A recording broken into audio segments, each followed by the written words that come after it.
navukiye i Rwanda ngasa n'ubiburayi, umuriro n'amazi byibera mu rukuta, sinzi umuntu sinzi na gatatu, yewe abamawe na dawe muzanyereka u Rwanda.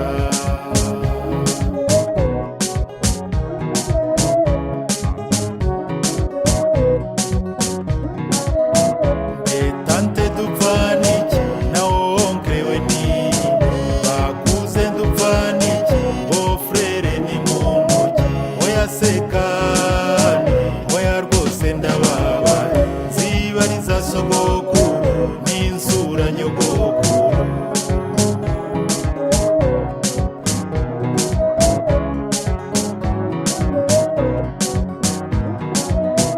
Zasura bakambe nimenyera ibyabo, ninywere ku byoba dusangire ku byoba, inombe n'umushogoro, isogi n'igisusa, mbire ku mbehe yogeshejwe imonyi.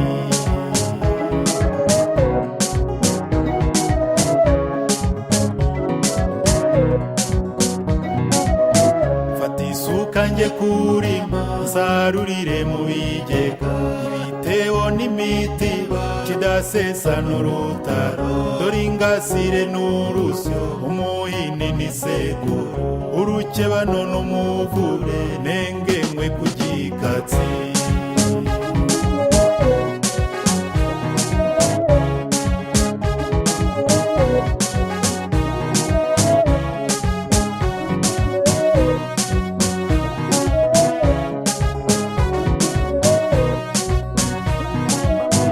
Nuko n'umuko nanzike mwe rutuku, umuhoro n'iryabiti, inkongoro n'igicu, menye inyamu menye n'umujyojo, nibohera ikibo ncundire mu gisabo.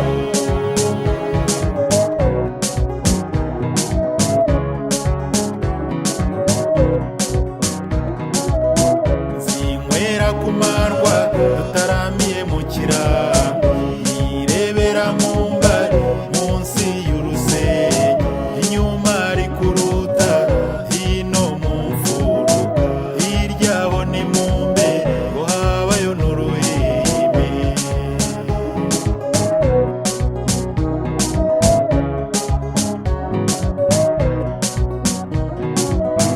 Banyereka urusika nirebera inyegamo, urubariro n'umwashi, imyugariro n'inkingi, menye kanagazi ndetse na mbonabihita, ifuni n'imbugita, uruhindu n'icyansi.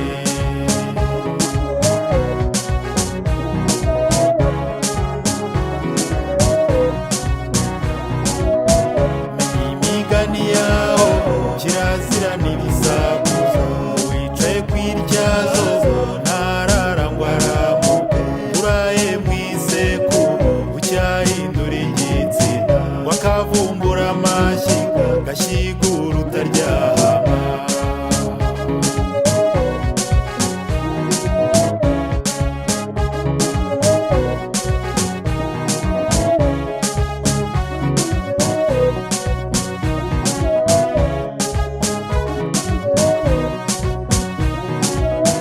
Zafasha nyogokuru imirimo imugora, zatashya navome nasingwe nzicana, mahiri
naruye